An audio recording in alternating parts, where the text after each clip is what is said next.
네, 오늘은 요한계시록 8장하고 이제 9장을 보도록 하겠는데요. 기억하시다시피, 인이 떨어지면서, 여섯 번째까지 인이 떨어졌죠. 그러면서 이제 잠깐 막간이 있었습니다. 그러다가 이제 일곱 번째 인이 떼어지게 되는데요. 그 내용이 이제 8장 1절부터 이제 나오게 됩니다. 근데 일곱 번째 인이 어떻게 보면 가장 중요한 것 같습니다. 왜 그러냐면요. 8장 1절을 보게 되니까 일곱 번째 인을 떼실 때에 하늘이 반 시간쯤 고요하였다. 30분 동안 조용해졌다는 것입니다. 갑자기 막 소리가 있었는데 갑자기 소리가 스탑이 되면은 이게 무척 이게 무슨 일인가 하게 되죠. 무척이나 긴장이 되는 순간입니다. 이것은 어떻게 보면 폭풍전의 고요와 같다라고서 우리가 생각을 할 수가 있습니다. 이전까지는 천국에서 천사들이 하나님을 막 찬양을 하고 있었습니다. 조용하게 조그만 소리로 찬양하고 있지 않겠죠. 온 맘 다해서 정성껏 그냥 소리를 높여가지고 하나님을 막 찬양을 하고 있었는데 갑자기 멈춘 거예요. 멈출 때는 이유가 있겠죠. 무슨 소리를 듣고 싶어서 그렇게 할 수가 있는데 이 고요는 성도들의 기도를 듣기 위함이라는 것을 우리가 알게 됩니다. 3절을 보니까요. 한 천사가 금향로를 들고 제단 앞에 서는 것을 우리가 보게 되는데 그때 많은 향을 가지고 있었습니다. 그런데 이 향이 뭐였냐면 성도들의 기도였다는 것을 우리가 말씀을 통해서 봅니다. 그래서 4절도 우리가 보지만은 이 천사가 성도들의 기도를 하나님 앞으로 가지고 올라가는 것을 우리가 보게 됩니다. 우리가 예수님의 이름으로 하는 그 기도 이렇게 하나님 앞으로 올라가는 줄로 믿습니다. 땅에 떨어지지 않고 우리가 예수님을 의지하고 하나님의 뜻을 찾을 때 우리의 기도가 이렇게 하나님 앞으로 올라가는 줄로 믿습니다. 하나님은 이 우리의 기도를 들으시고 응답을 하실까요? 안 하실까요? 그렇죠. 응답을 반드시 하십니다. 그래서 5절에 보면은 기도들이 응답을 받는 것을 보게 되는데요. 어떻게 응답이 되는가? 그 기도의 향을 가지고 하나님 앞으로 갔던 그 천사가 있죠. 그 천사가 제단의 불을 향로에다가 받습니다. 그래가지고 그 불을 받아가지고 그걸 땅에다가 다 쏟아부었다라는 말씀이 나옵니다. 하나님의 응답이 재앙으로 나오는 것을 우리가 보게 됩니다. 그때 어떤 일이 일어나는가? 천둥과 요란한 소리와 번개와 지진이 막 일어났다는 것입니다. 이게 바로 성도들의 기도에 대한 하나님의 응답이셨던 것입니다. 그러면서 이제 일곱 번째 인이 떼어지는데요. 그러면서 이제 일곱 나팔을 통해서 하나님의 진노가 드러나는 것을 우리가 보게 됩니다. 일곱 천사들이 일곱 나팔을 붑니다. 하나님의 진노가 이제 나팔을 통해서 나타나게 되는데요. 이제 일어나는 일들, 이 새벽이 아침에는 이제 잠시 간단히 넘어가지만은 나중에 한번 또 묵상을 해 보시기 바랍니다. 일어나는 일들이 무시무시합니다. 무시무시합니다. 여기서 한 가지 우리가 생각을 해야 되는 것이 이러한 일들이 막 일어난다고 하는데 이게 상징적인 것일까? 그냥 뭐 비유법으로 사용해가지고 이런 일도 일어난다고 하는 것일까? 아니면 실제로 일어나는 일일까라고 우리가 한번 생각을 해 볼 필요가 있는데요. 이제 일어나는 일들이 어떻게 보면은 옛날에 그 모세 때 애굽에서 일어났던 일들하고 많이 비슷합니다. 그때 그 일들이 진짜 일어났던 일일까요? 아니면 비유였을까요? 상징이었을까요? 실제로 일어났던 일이죠. 그렇다면은 이 요한계시록에 기록된 이 일들도 실제로 그대로 일어나는 일인 것으로 우리가 해석을 하면 좋을 것 같습니다. 이제 말씀을 드리겠는데요. 첫째 천사가 나팔을 붑니다. 7절에 나오는데요. 나팔을 보니까 무슨 일이 일어나는가? 피 섞인 우박과 불이 땅에 쏟아진다고 합니다. 이 말씀을 머릿속에 한번 그려보세요. 우박이 막 쏟아지는데 피가 섞여 있고 불이 막 땅에 떨어진다. 그러면서 땅의 3분의 1이 불타버렸다라는 말씀이 7절에 나옵니다. 두 번째 천사가 이제 나팔을 붑니다. 그랬더니 불 붙은 큰 산과 같은 것이 산이 아니라 산과 같은 불이 붙었어요. 큰 산과 같은 것이 바다에 던져집니다.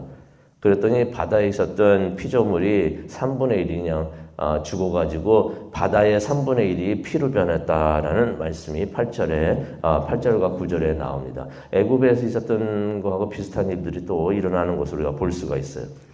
세 번째 천사가 나팔을 부니까 이번에는 무슨 일이 일어났냐면은 햇불같이 타는 것과 같았던 별이 있어요. 별이 있는데 무척이나 큰 별인데 햇불같이 막 타고 있다고 합니다. 그 별이 하늘에서 떨어집니다. 근데 그 별의 이름이 뭐라고요? 쑥이라고 합니다. 쑥이라고 하는데 이 쑥이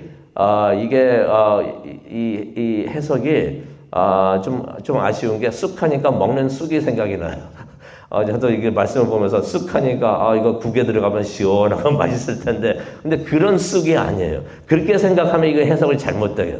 여기서 나오는 쑥은 어떤 의미를 말하고 있냐면은요, 신약에서는 딱 한 번 여기 나오고요, 구약에는 한 7번 정도 나오는데, 어떤 의미가 있는 거냐면 사막에 있는 식물인데 슬픔과 무지하게 쓴 심판의 의미를 가지고 있는 식물을 말하고 있습니다. 그러니까 우리가 알고 있는 그 쑥이 아니에요.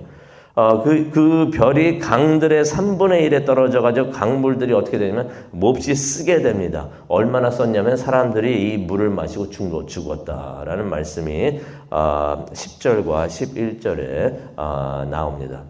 이제 네 번째 천사가 나팔을 붑니다. 그랬더니 어떤 일이 일어나냐면은 해와 달과 별들이 타격을 입습니다. 그래가지고 3분의 1이 해의 3분의 1, 달의 3분의 1, 별의 3분의 1이 어두워진다는 것입니다. 이거 뭐 3분의 1 정도면은 뭐 별일 아니겠다 생각할 수가 있지만 우리가 전등이 있는데 전등이 약해져가지고 나가려고 하면서 이게 불이 어두워질 때 이게 굉장히 어두워집니다. 뭐 밤은 그렇다고 하더라도 낮에 3분의 1이 어두워지니까 이게 무시무시한 일이 않겠는가. 무척이나 두려워지는 일이 아닌가 또 이렇게 생각을 해 봅니다. 지금까지도 무시무시한 재앙들이 일어났는데 바로 그 순간에 갑자기 독수리 한 마리 공중에 나타납니다. 독수리가 어떻게 웁니까? 저도 잘 모르겠어요. 깍깍하고 우는지 그건 잘 모르겠는데 이 독수리는 13절에 보니까 어떻게 울었냐면은 화가 있을지어시다. 화가 있을 것이다. 라고서 외치면서 울면서 다녔다는 것입니다. 지금까지도 이 재앙들이 무시무시했는데 지금까지는 그냥 아무것도 아니었다는 것이 앞으로 일어날 일들이 더 무서울 것이다 하면서 진짜 화는 여기에 있다. 근데 몇 번을 외칩니까? 화를 3번이나 외칩니다. 나머지에 있는 이 화들이 재앙들이 진짜 무서운 재앙이 될 것이다 라는 것을 알리고 있는 것을 우리가 보게 되는데요. 이때 이제 새 천사가 나머지 나팔들을 불게 됩니다. 5번째 천사가 나팔을 부니까 하늘에서 이 5번째 일이 이게 무척 중요한 것 같아요. 그래서 우리 9장에도 나오지만요. 가장 길게 설명이 되어 있어요. 가장 길게 자세하게 설명이 되어 있으니까 7번째 그 7의 그 재앙들 중에서 이게 가장 큰 재앙이라는 것을 우리가 알 수가 있는데요. 하늘에서 별 하나가 떨어집니다. 떨어지는데 뭘 갖고 떨어지냐면은 무저갱의 열쇠를 가지고 이거 어떻게 보면은 그 요한계시록 20장 예수님께서 재림하실 때의 모습하고 비슷한데 하늘에서 별 하나가 무저갱의 열쇠를 가지고 떨어집니다. 이게 9장 1절에 나와 있어요. 그러면서 이제 무저갱을 열었다. 열쇠를 가지고 와가지고 무저갱을 열었다는 것입니다. 이 별은 실제로 별이 아닙니다. 그거를 어떻게 알 수가 있냐면요. 9장 1절, 2절을 가게 되면은 뭐라고 말합니까? 별이 떨어진다고 그랬는데 2절에 보니까 그가 무저갱을 여니 그랬어요. 그라고 표현하고 있습니다. 그것이라고 표현 안 하고요. 별이 떨어졌는데 그라고 표현하고 있습니다. 그러니 이 별이 아니라 사람인 것이에요. 우리도 많이 그러잖아요. 무비 스타리라고 그러잖아요. 유명한 사람들을 스타리라고 많이 표현을 하는데 그렇게 별이 아니라 사람이라는 것, person이라는 것입니다. 이자가 내려와가지고 무저갱을 여니까 그 무저갱에서 연기가 막 올라옵니다. 그리고 막 올라오니까 어느 정도까지 심했냐면 2절에 보니까 해를 가려가지고 그러지 않아도 해가 막 그 빛을 잃어가지고 막 어두워졌는데 그 해까지 가려가지고 더욱 어두워졌다는 것을 우리가 볼 수가 있습니다. 그럼 여기서 우리가 궁금한 게 무저갱이 무엇인가? 무저갱은 어떤 것을 의미하면은 끝이 없는, 밑바닥이 없는 깊숙한 구덩이를 말하고 있습니다. 마귀들이 사는 곳입니다. 성경에서 말하고 있는 마귀들이 사는 곳을 무저갱이라고 표현을 하는데요. 나중에 이제 요한계시록 20장을 보게 되면은 예수님께서 재림하셔가지고 사탄을 잡아가지고 무저갱에다 가둬두십니다. 바로 그 무저갱이입니다. 거기를 문을 여니까 연기가 막 나옵니다. 근데 3절을 보니까 연기만 나오는 게 아니에요. 연기를 가만히 보다 보니까 연기 속에서 메뚜기들이 막 뛰어나옵니다. 메뚜기 막 뛰어나와가지고 세상을 막 괴롭히는데 이 메뚜기들이 무엇인가 하면 사탄이 풀어놓는 마귀들인 것을 우리가 보게 됩니다.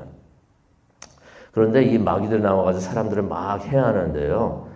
4절을 보니까 이마에 하나님의 이름이 적혀있지 않은 사람들만 공격을 합니다.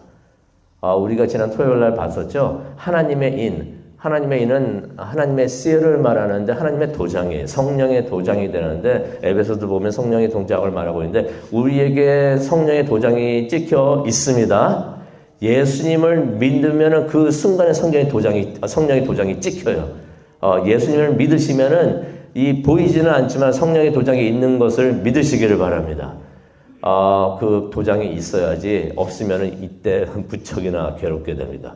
이 메뚜기들, 이 마귀들이 나와가지고 사람들을 막 공격을 하는데 이 전까지는 사탄과 마귀들이 그냥 유혹을 합니다. 아름답게 달콤하게 사람들을 유혹하고 세상을 유혹해가지고 사람들이 그렇게 생각할 수가 있어요. 사탄, 마귀 좋네라고서 생각을 할 수가 있어요. 이거 내가 좋아하는 건데 하고서 생각할 수가 있는데 이 순간부터 깨닫게 됩니다. 확 변해가지고 마귀하고 사탄이 사람들을 막 공격을 하는데 뭘 보냐면 이마를 봅니다. 그 6월절에 문설주에 피가 있으면 다 넘어갔던 것처럼 죽음이 넘어갔던 것처럼 이마에 성령의 도장이 찍혀 있으면 그 사람들은 넘어가는 것이 도장 찍혀 있는 거 감사하시기 바랍니다.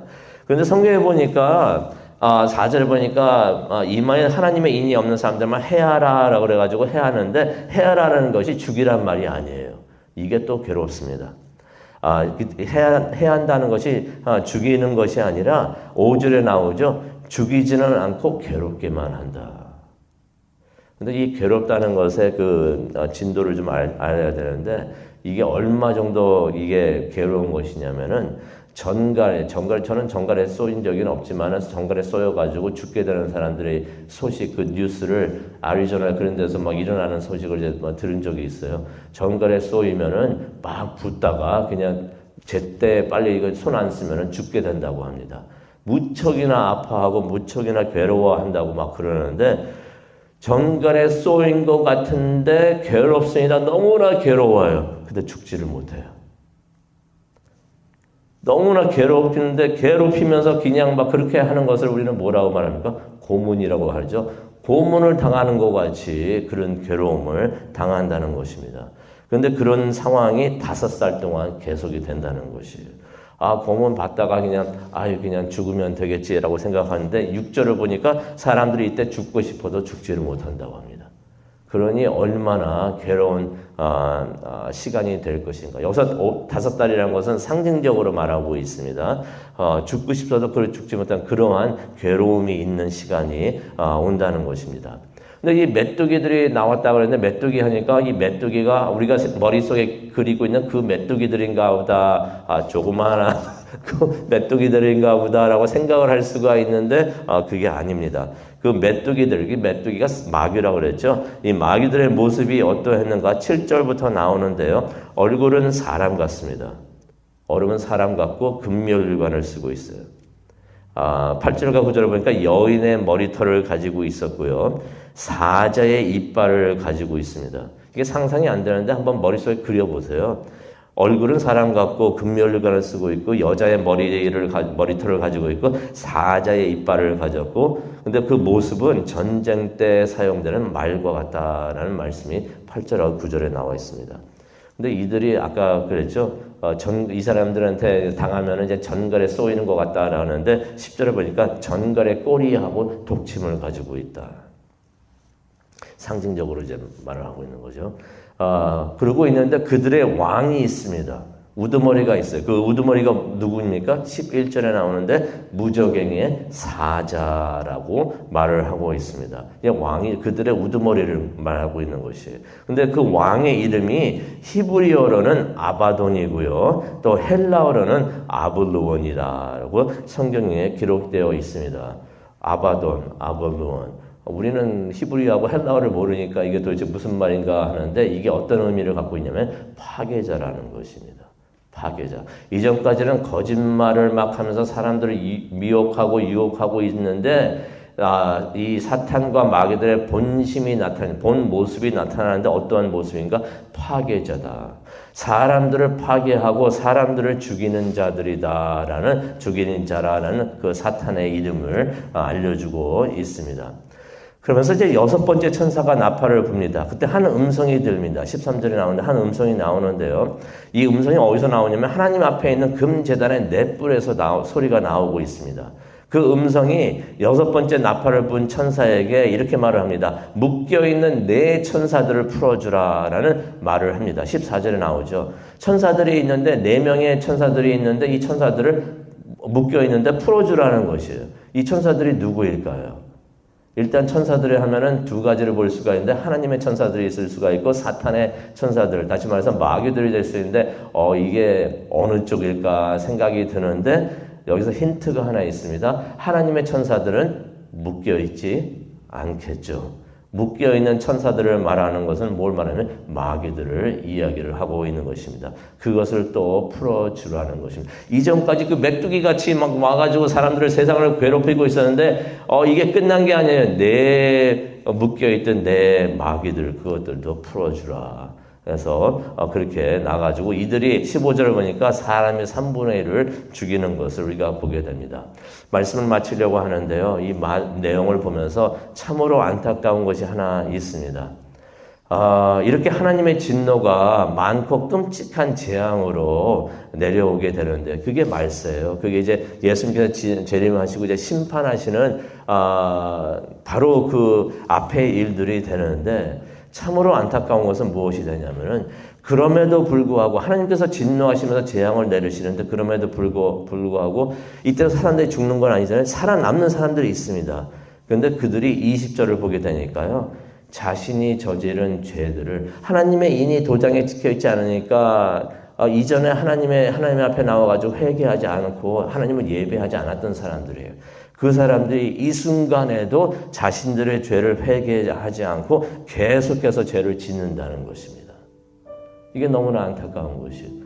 두려워하면서 하나님이 이렇게 전능하신 하나님이시구나 하면서 하나님 앞에 나와가지고 하나님 잘못했습니다. 하나님 뜻대로 살겠습니다. 라고 말을 해야 되는데 그러지를 않는다는 것이에요. 이 순간에도 회개하지 않으면서 무엇을 하는가? 20절에 나옵니다. 귀신과 금과 은과 동과 목석에 우상을 경배하고 있었다. 하나님이 이렇게 살아계신 것을 나타내고 있는데 그 순간에도 우상을 섬기고 있었다는 것이에요. 그러면서 21절에 보니까 어떤 말씀이 있습니까? 살인을 계속하고 있었고요. 복술이란 건 뭐냐면 그 점하고 구슬하고 막 그런 거, 타로 막 그런 거 있잖아요. 그걸 계속하고 있었다는 거예요. 그러면서 음행을 계속하고 있고 도둑질을 하고 있었고. 사람들이 두려워하면서도 하나님을 찾지 않고 있었다는 것입니다. 그런 생각이 듭니다. 두려우면은 두 가지가 있는 것 같아요. 우리가 두려울 때 하나님을 피할 수가 있습니다. 하나님이 두려워져요. 하나님이 두려워져가지고 하나님을 피할 수가 있어요. 아담이 죄를 지은 다음에 그랬잖아요. 하나님이 두려워서 피하는 경우가 있을 수가 있고 두 번째로는 하나님이 두려워서 하나님 앞에 나옵니다. 하나님 앞에 나와서 하나님이 이렇게 위대하시고 전능하시니 내가 하나님 앞에 엎드려서 하나님을 경배합니다. 하나님의 말씀에 순종하겠습니다. 내가 잘못했습니다. 다 용서해 주시옵소서. 그러한 하나님을 두려워하는 그 마음, 그것을 우리는 경외한다라고 해서 표현을 하고 있습니다. 그러한 하나님을 경외하는 두려움, 그것을 가지고 하나님을 예배하고, 근데 하나님의 은혜를 받아가지고 우리가 이런 재앙을 받지 않게 되니까 얼마나 감사한 일이 되겠습니까? 그래서 감사할 줄 아는 우리 모두가 되기를 간절히 원합니다. 그것을 위해서 기도하는 이 아침 되시기를 간절히 원하고, 이 안 좋은 일들 우리가 알고 사랑하는 사람들이 받으면 안 되잖아요. 우리는 구원을 받아가지고 이제 천국에 가게 되고 이런 재앙을 겪지 않게 되는데, 우리가 사랑하는 사람들이 있으면 이들도 이런 재앙 받지 않도록 하나님의 도장을 받게 하여 주시옵소서라고 기도하는 이 아침 되기를 원합니다. 우리 다 함께 기도하시겠습니다. 사랑과 은혜가 충만하신 하나님 아버지 감사합니다. 오늘 말씀을 들으면서 그냥 두려워하는 것이 아니라 하나님을 경외하게 하여 주시옵소서. 우리의 많은 우리의 죄가 없어서 이런 은혜를 받는 것이 아니라 죄가 많이 있지만은 예수님의 피로써 이 모든 죄에서 해방을 받아가지고 더 이상 우리가 죄로부터 구속을 받지 않는 것을 깨닫고, 이것이 하나님의 은혜라는 것을 깨닫고 하나님 앞에 나와서 하나님을 예배하기를 원합니다. 우리가 사랑하는 사람들도 이런 축복을 받을 수 있도록 하나님 그들을 위해서 기도하기를 원합니다. 하나님 기도 들어 응답하여 주시옵시고 같은 은혜 내려 주시옵소서. 감사합니다. 예수님의 이름으로 기도합니다. 아멘.